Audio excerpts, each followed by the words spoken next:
Okay, I think this started over. This is Ms.T here. I'm sad I'm not reading this with y'all in person, but I'm happy to have the opportunity to share with you this way. This is my favorite novel. I hope it will be yours too. Covers lots of different themes. We'll talk about those more in Google Classroom. And as we're reading, I'll tell you, let's put a little asterisk if I'm going to start a passage I know you have a question about on Google Classroom. But otherwise, I'm going to try not to interrupt the reading with my commentary. So here goes. It's Kill a Mockingbird, Harper Lee. I already know about her. And you will have a question about the foreword. Part 1. Okay, so I do need to say this. So this novel is a flashback. It starts with the brother Jim getting his arm badly broken at the elbow. And what we'll realize when we get to chapter 31 at the end of the novel is the whole story is really the story of how Jim broke his arm badly at the elbow. This first little passage tells us about him breaking his arm, but doesn't tell us how. And when we get to the end, you're gonna be like, oh my gosh, I forgot. That whole thing we were trying to figure out was how Jim broke his arm. But keep that in mind. Maybe make yourself a little note, question mark, how did Jim break his arm? Keep that in mind.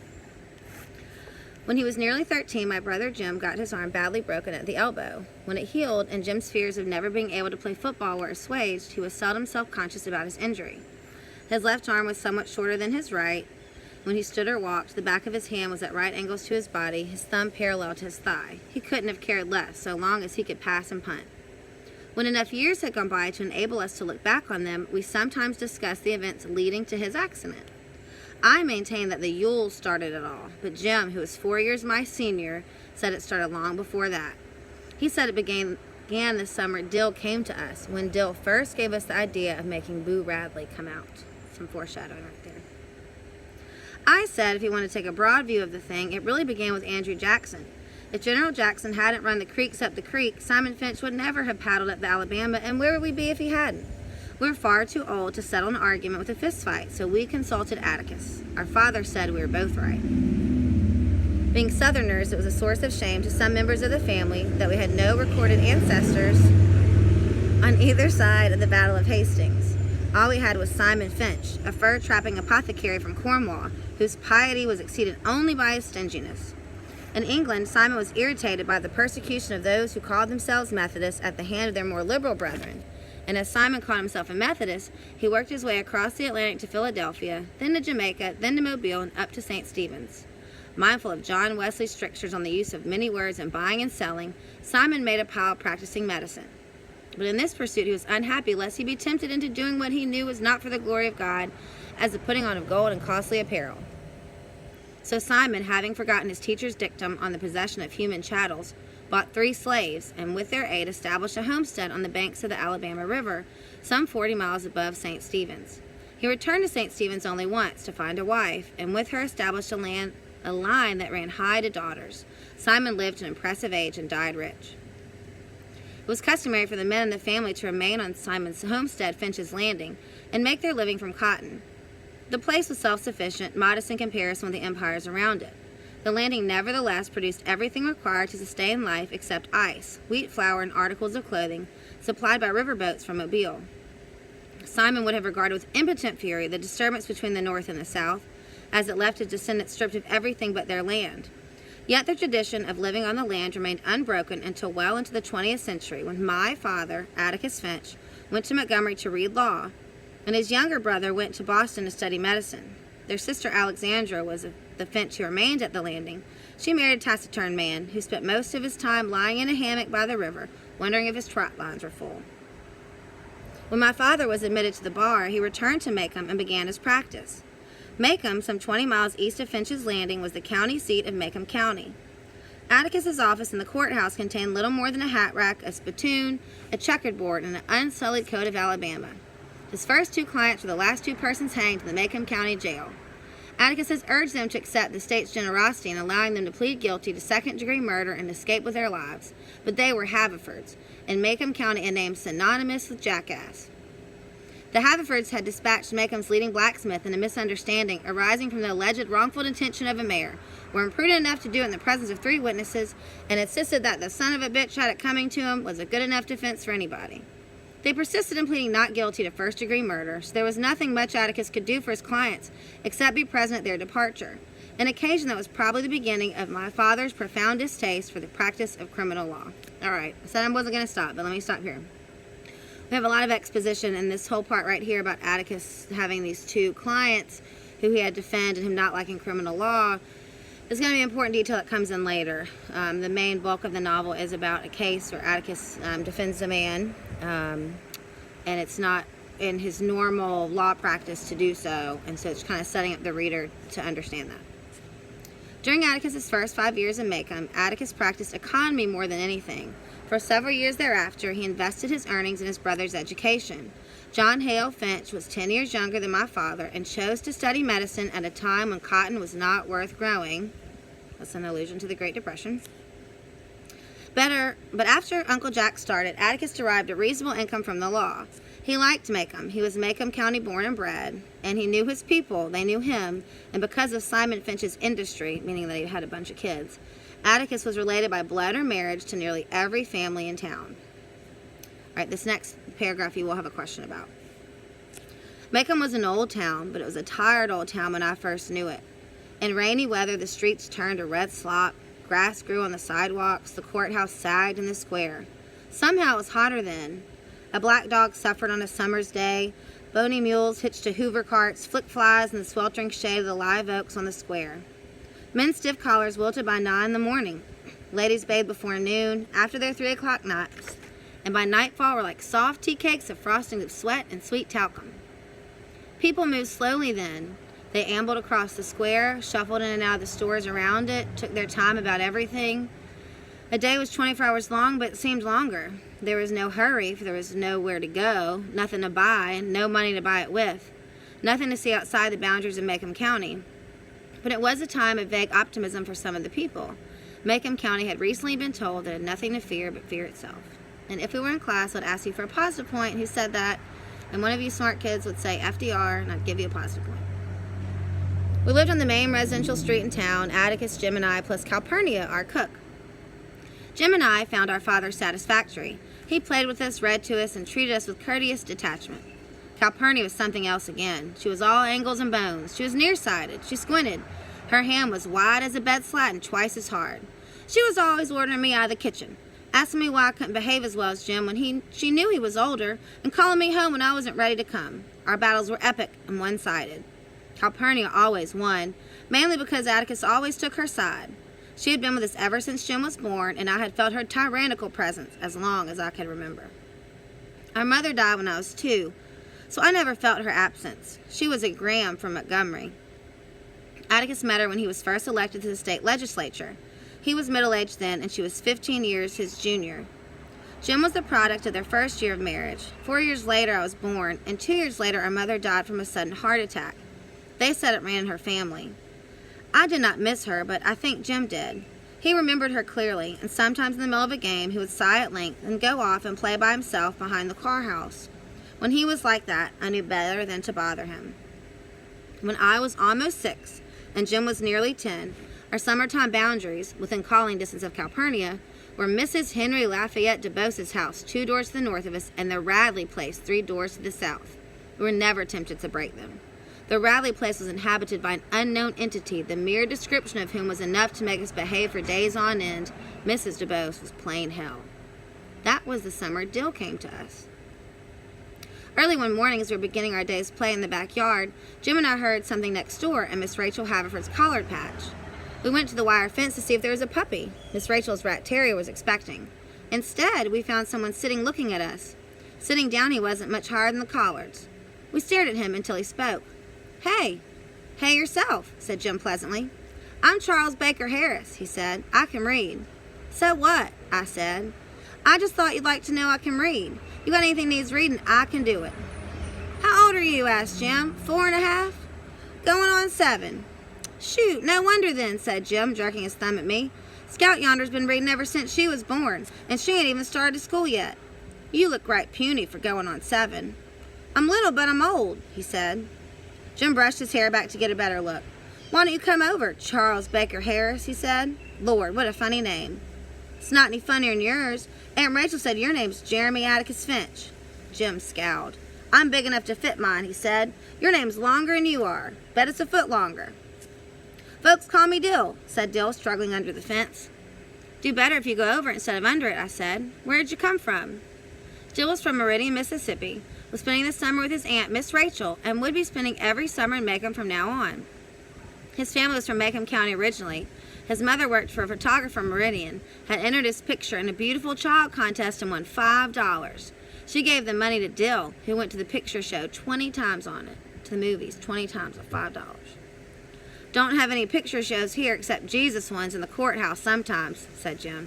"Ever see anything good?"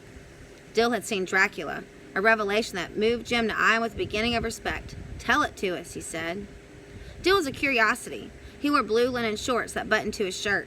His hair was snow white and stuck to his head like duck fluff. He was a year my senior, but I towered over him. As he told us the old tale, his blue eyes would lighten and darken. His laugh was sudden and happy. He habitually pulled at a cowlick in the center of his forehead. When Dill reduced Dracula to dust, alliteration, and Jim said the show sounded better than the book, I asked Dill where his father was. "You ain't said anything about him." "I haven't got one."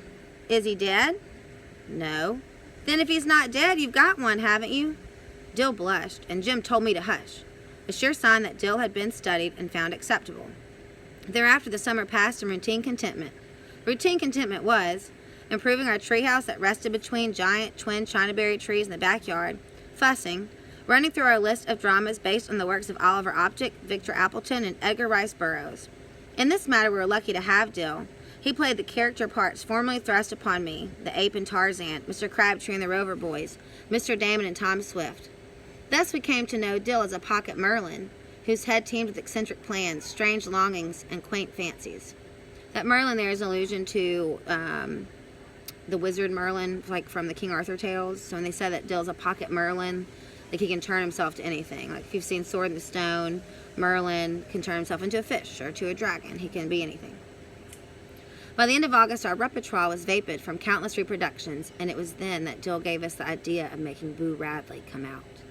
The Radley place fascinated Dill. In spite of our warnings and explanations, it drew him as the moon draws water, but drew him no nearer than the light pole in the corner, a safe distance from the Radley place.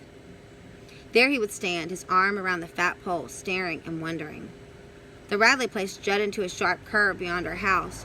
Walking south, one faced its porch, and the sidewalk turned and ran beside the lot. The house was low, was once white with a deep front porch and green shutters, but had long ago darkened to the color of slate-gray yard around it. Rain-rotted shingles drooped over the eaves of the veranda. Oak trees kept the sun away. The remains of a picket drunkenly guarded the front yard.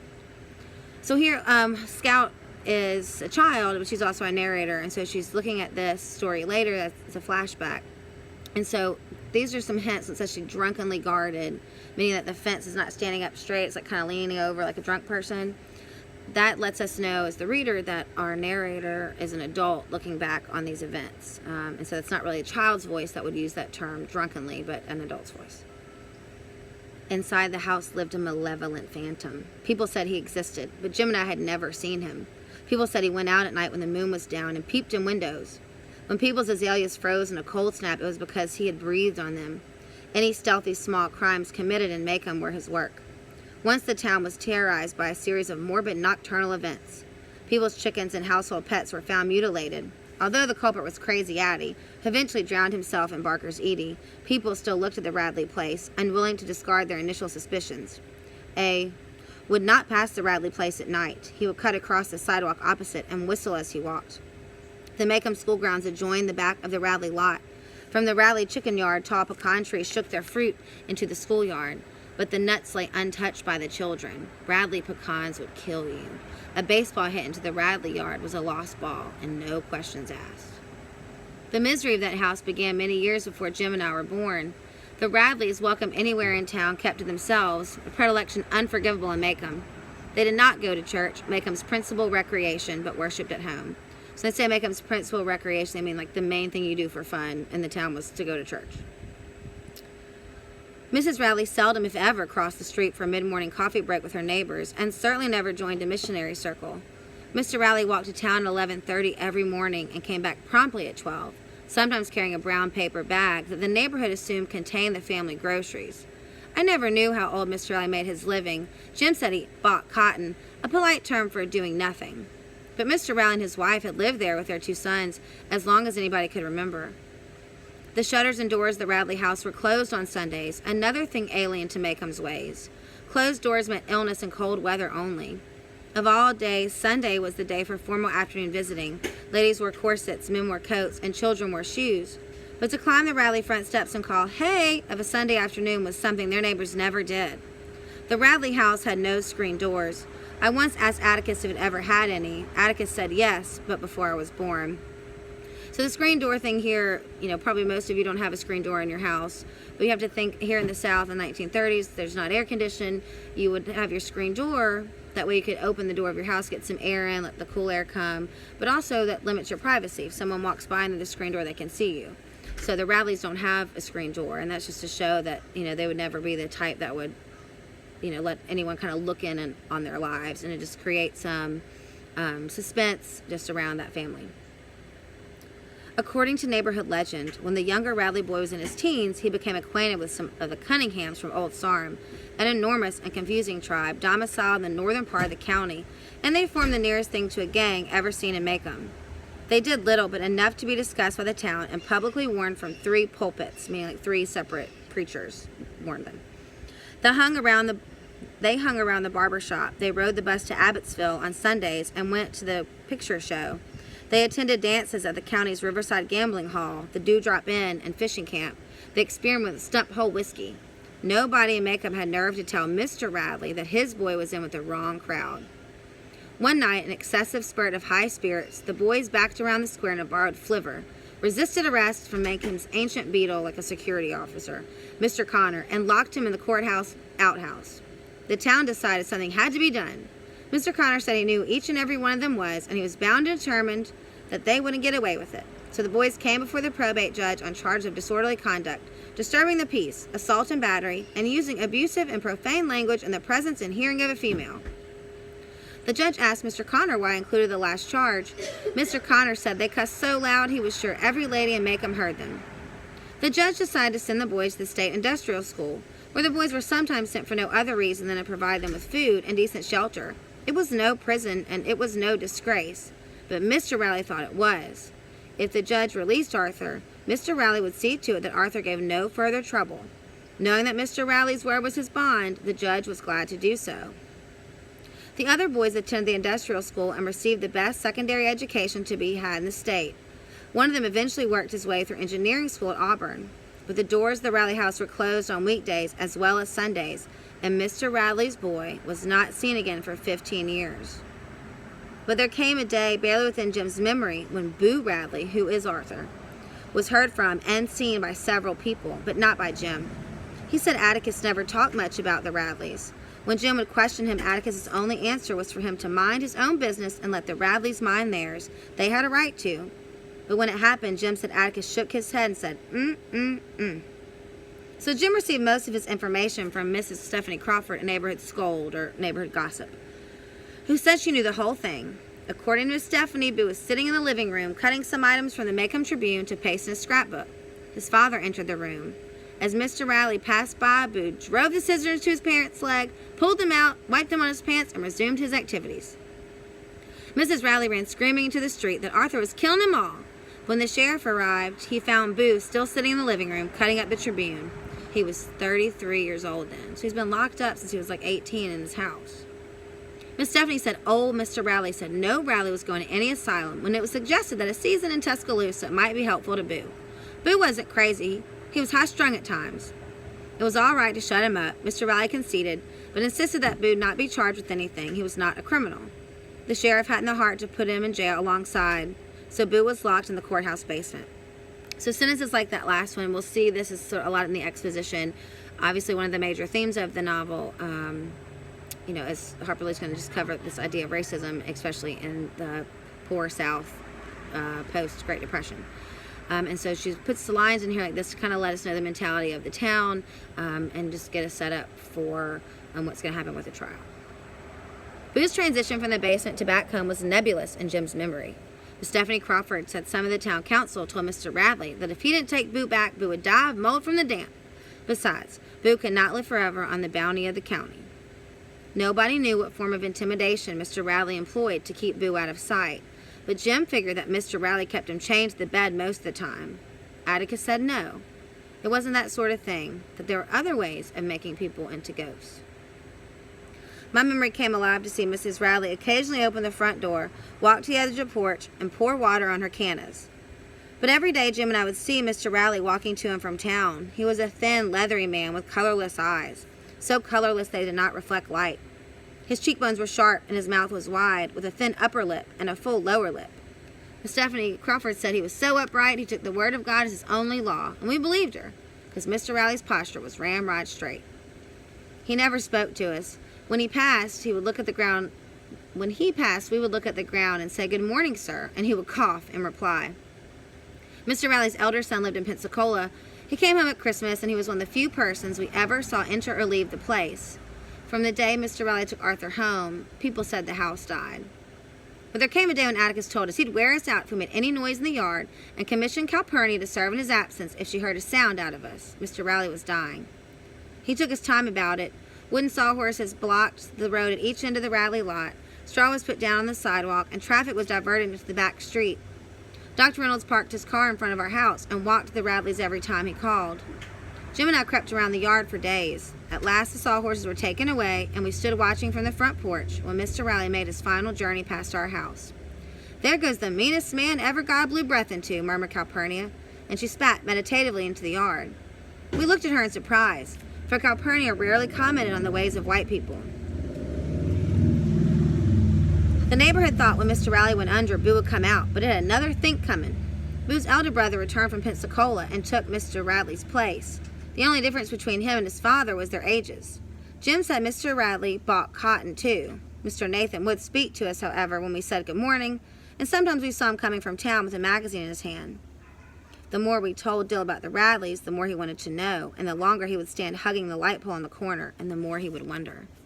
"Wonder what he does in there," he would murmur. "Looks like he just stick his head out the door." Jim said he goes out all right when it's pitch dark. Miss Stephanie Crawford said she woke up in the middle of the night one time and saw him looking straight through the window at her, and his head was like a skull looking at her. "Ain't you ever waked up at night and heard him, Dill? He walks like this." Jim slid his feet through the gravel. "Why do you think Miss Rachel locks up so tight at night? I've seen his tracks in our backyard many a morning, and one night I heard him scratching on the back door when he was gone by the time Atticus got there." "Wonder what he looks like," said Dill. Jim gave a reasonable description of Boo. Boo was about 6.5 feet tall, judging from his tracks. He dined on raw squirrels and any cats he could catch. That's why his hands were blood stains. If you ate an animal raw, you could never wash the blood off. There was a long, jagged scar that ran across his face. What teeth he had were yellow and rotten. His eyes popped, and he drooled most of the time. So this is supposed to trigger with the audience, like, that's not a reasonable description of a human. And just to realize that all of this, these stories around Boo are these sort of tall tales that have developed in town, especially ones that the kids have latched onto and added to over time. "Let's make him come out," said Dill. "I'd like to see what he looks like." Jim said if Dill wanted to get himself killed, all he had to do was go up and knock on the front door. Our first raid came to pass only because Dill bet Jim, the gray ghost, against 2 Tom Swifts, that Jim wouldn't get any farther than the Radley gate. In all his life, Jim had never declined a dare. Jim thought about it for 3 days, and I suppose he loved honor more than his head, for Dill wore him down easily. Honor's another topic that will be really explored in here. So the idea he loved honor more than his head, it was more important that, you know, he kept the bet than to even keeps himself safe. "You're scared," Dill said the first day. "Ain't scared, just respectful," Jim said. The next day, Dill said, "You're too scared to put your big toe in the front yard." Jim said he reckoned he wasn't. He'd passed the Radley place every school day of his life. "Always running," I said. But Dill got him the 3rd day when he told Jim that folks in Meridian certainly weren't as afraid as the folks in Macomb, that he'd never seen such scary folks as the one in Macomb. This was enough to make Jim march to the corner where he stopped and leaned against the light pole, watching the gate hanging crazily on its homemade hinge. "I hope you've got it through your head that he'll kill us each and every one, Dill Harris," said Jim when we joined him. "Don't blame me when he gouges your eyes out. You started, remember." "You're still scared," murmured Dill patiently. Jim wanted Dill to know once and for all that he wasn't scared of anything. "It's just that I can't think of a way to make him come out without him getting us. Besides, Jim had his little sister to think of." When he said that, I knew he was afraid. Jim had his little sister to think of the time I dared him to jump off the top of the house. "If I got killed, what would become of you?" he asked. Then he jumped, landed unhurt, and his sense of responsibility left him until confronted by the Radley place. "Are you going to run out on a dare?" asked Dill. "If you are, then..." "Dill, you have to think about these things," Jim said. "Let me think a minute. It's sort of like making a turtle come out." "How's that?" asked Dill. "You strike a match under him." "I told Jim if he set fire to the Radley house, I was going to tell Atticus on him." Dill said striking a match under a turtle was hateful. "It ain't hateful, it just persuades him. It's not like you'd chunk it in the fire," Jim growled. "How do you know a match don't hurt him?" "Turtles can't feel, stupid," said Jim. "Were you ever a turtle, huh?" "My stars, Dill. Now let me think. Reckon we can rock him." Jim stood and thought so long that Dill made a mild concession. "I won't say you ran out on a dare, and I'll swap you the gray ghost if you just go up and touch the house." Jim brightened. "Touch the house, that's all?" Dill nodded. "Sure, that's all now. I don't want you hollering something different the minute I get back." "Yeah, that's all," said Dill. "He'll probably come out after you when he sees you in the yard. Then Scout and me will jump on him and hold him down so we can tell him we ain't going to hurt him." We left the corner, crossed the side street that ran in front of the Radley house, and stopped at the gate. "Well, go on," said Dill. "Scout and me's right behind you." "I'm going," said Jim. "Don't hurry me." He walked to the corner of the lot, then back again, studying the simple terrain as if deciding how best to effect an entry, frowning and scratching his head. Then I sneered at him. Jim threw open the gate and sped to the side of the house, slapped it with his palm, and ran back past us, not waiting to see if his foray was successful. Dill and I followed on his heels. Safely on our porch, panting and out of breath, we looked back. The old house was the same, droopy and sick, but as we stared down the street, we thought we saw an inside shutter move. Flick, a tiny, almost invisible movement, and the house was still. Alright, so I hope you enjoyed chapter 1. I'll put some questions on Google Classroom, and I'll try to post a chapter or 2 a day to get us through this book. If you have any questions, just send it to me on my mind, and I hope to see y'all soon. Bye.